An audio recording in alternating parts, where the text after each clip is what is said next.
News with Gina.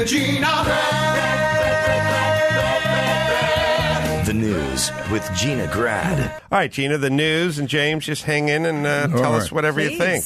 Well, Joaquin El Chapo Guzman, the Mexican drug lord who pocketed nearly $14 billion as the decades-long head of the murderous Sinaloa cartel, was found guilty Tuesday of all 10 federal criminal counts against him, including engaging in a continuing criminal enterprise, conspiracy to launder narcotics proceeds, international distribution of cocaine, heroin, marijuana, and other drugs, and use of firearms.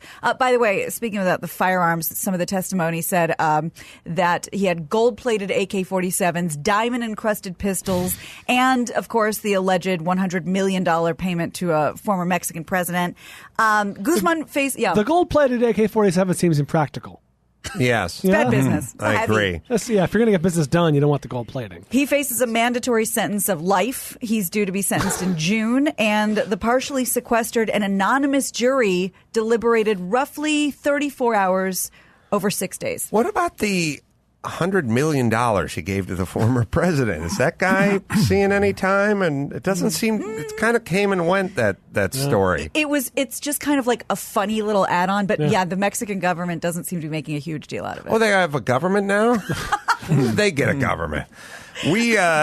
Someone is talking about getting some of that money, by the way, back from him. I'm not sure where it all resides. Reparations. Yeah, we know where $100 million of it went, but be curious to find out what happened to that Presidente. Well, and when they were describing the scene in the courtroom, it sounded like a TV movie. They said, he looked at his wife and gave her a thumbs up, and she quietly, with tears running down her face, gave him a thumbs up. And that's it was a loyal wife. Yeah, man. very, very like a fiction. Who are the guys who dug the tunnel to get him out the first time? Those guys are dedicated, crackerjacks. Like, those are the guys you want working for you. Yeah, those guys tunneled. Hundreds of feet.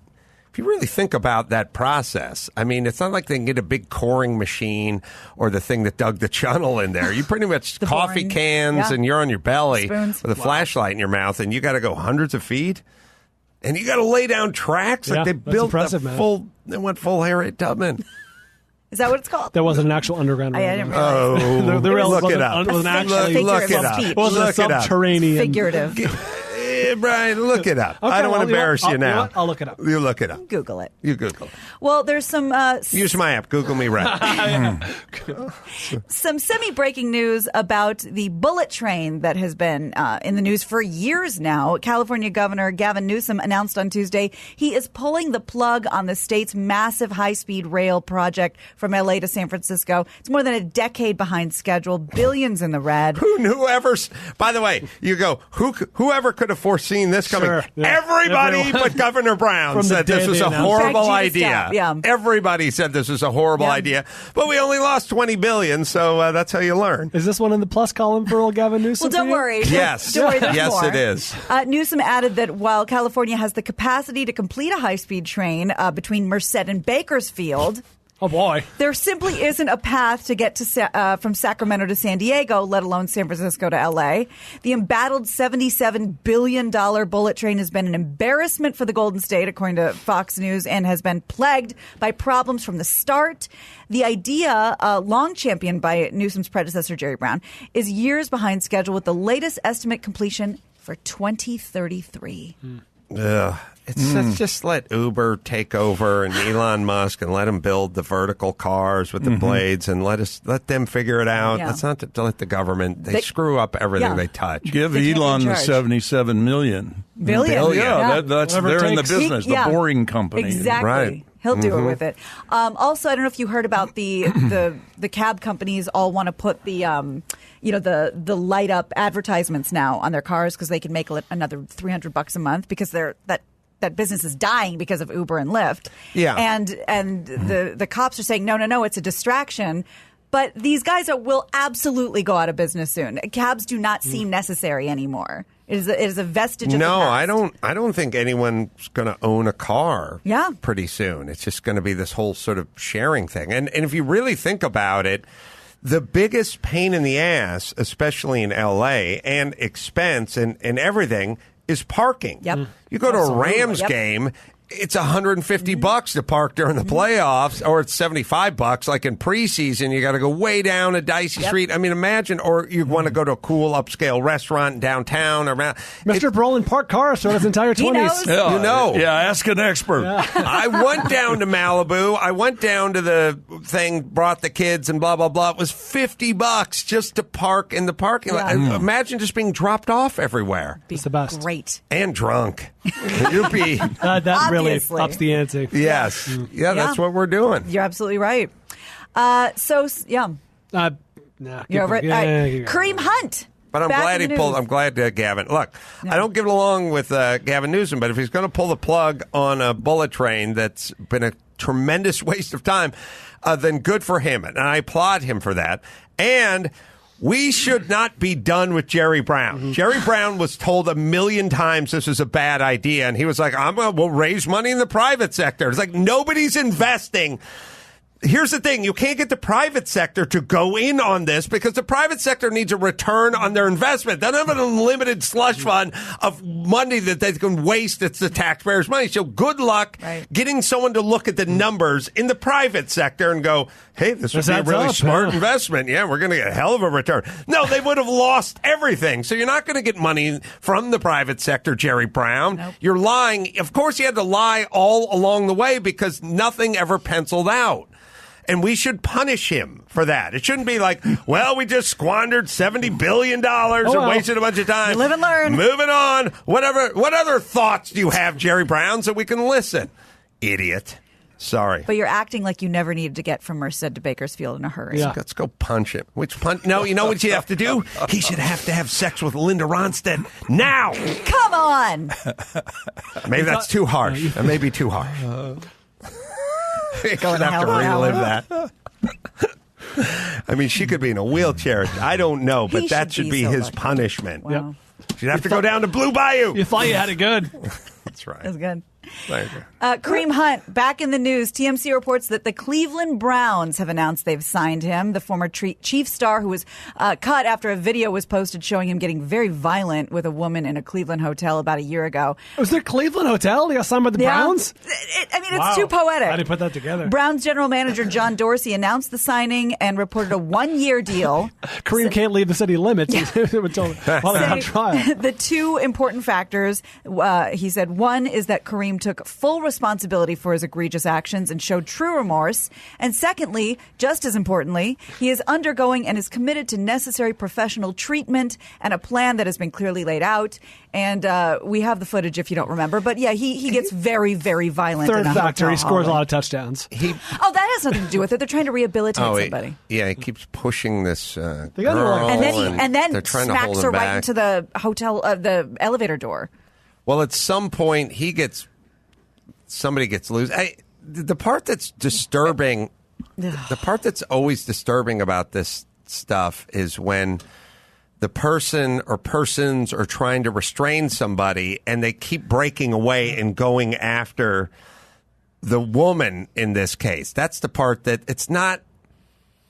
That's how they date. It's not a situation. Easy. You're from California. Yeah. You don't understand. I don't understand. Midwestern values. It's a Midwestern thing. She must be suing him, right? There must be money here. God, it's crazy. All right, and listen, I've said this a million times. There are cameras everywhere, and we are not used to that as human beings yet. We don't know. Everyone should know that anytime if you're in a hotel, there's a camera.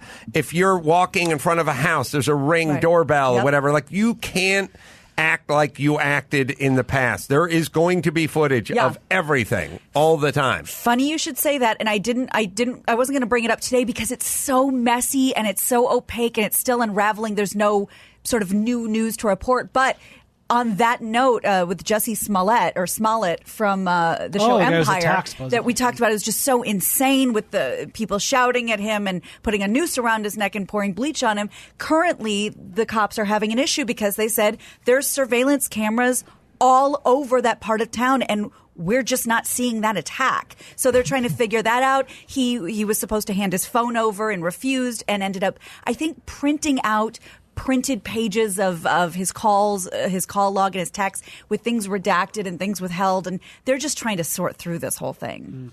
It certainly sounds like less than what it was. Now, the question is was it zero or was it something that was inflated? It definitely sounds like something was inflated for sure. Because at first it was like he's got a broken rib and he's got cuts and all sorts of stuff.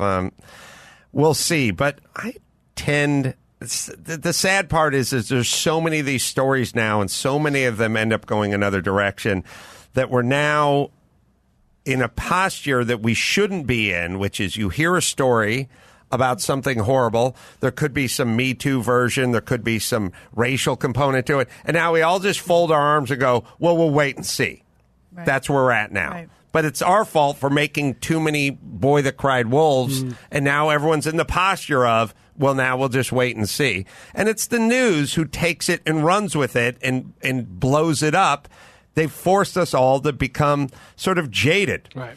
And because now who hears a story of that rings of this who doesn't go, well, let's wait and see. We'll wait and see. I'm not even going to say anything. In the past, you would have went, oh, my God, that's horrible, or get that guy some help, or that poor woman, or whatever. Now it's just like... It's a terrible place to be. It is a bad place to be. And I think it's a kind of a thing where it's sort of like the news loves it.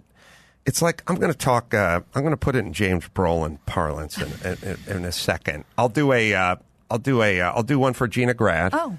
And I'll do one for JamesBrolin. All right, now my example of the news, crying wolf and taking this stuff and running with it before they source it out and find out all the details. Got the JamesBrolin version of it. I got the Gina Grad version of it.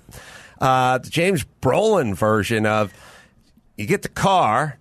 It's got the nitrous oxide hooked up to it. It's like instant horsepower. It's instant. It's instant 300 horsepower. I know you drove, I think, did something with the Whittington brothers at some point. Maybe Don Whittington back in the day. Yeah, I think I got to drive one of their Porsches back east somewhere one day, and I never ended up racing it. They drove a 935. Those were the crazy drug-running brothers who raced airplanes and were adrenaline junkies. They would come in twin P-51s and land on the straightaway of the course and pull them off, and then their truck would be waiting.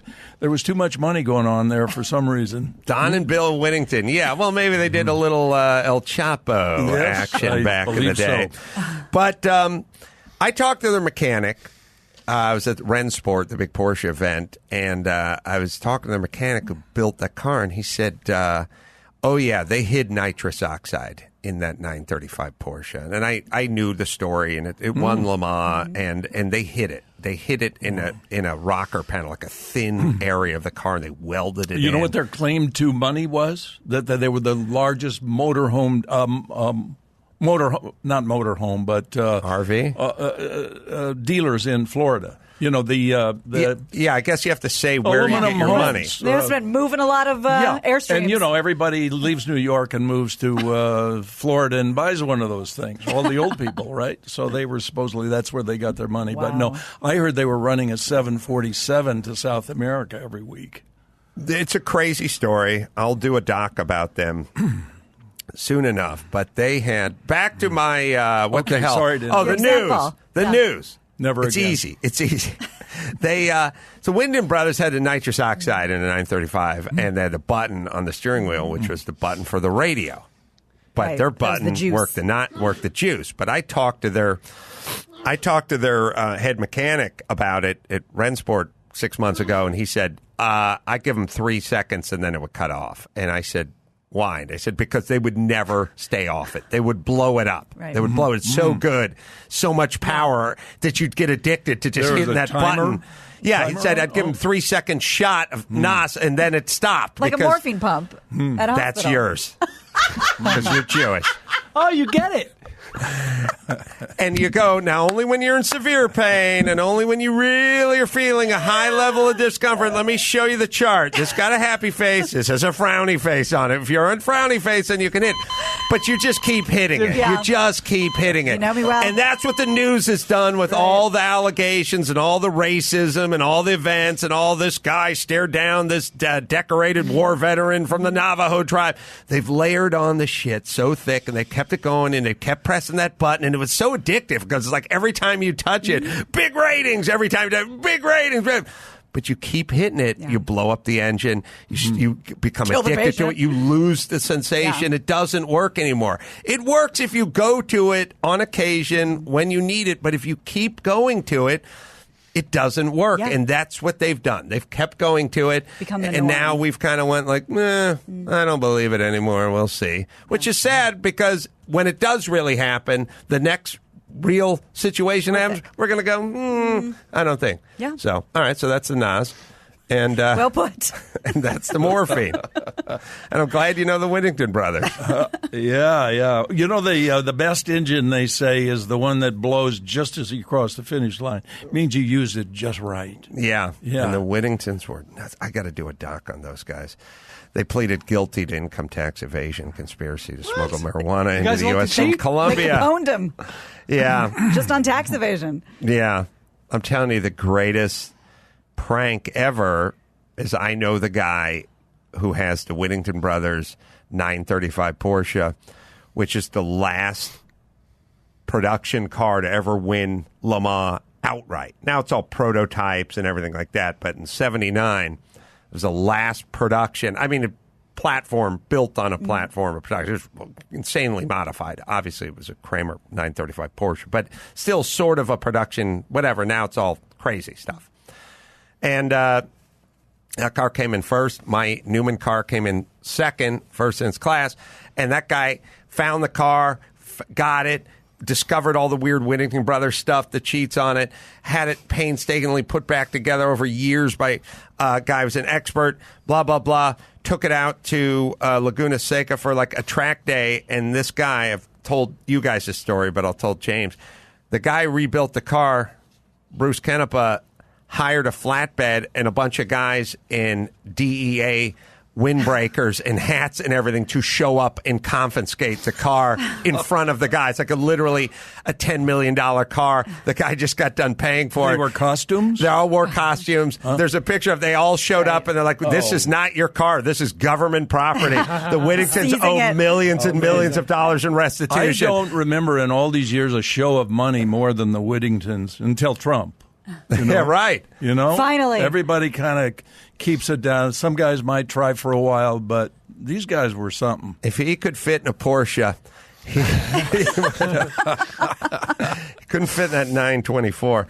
So, yeah, there's got to be a doc about the Whittington brothers. Yeah, fascinating. I mean, I it's agree. Absolutely insane. All right, let's bring it home, Gina Grad. You got it. I'm Gina Grad, and that's the news. That was the news with Gina Grad.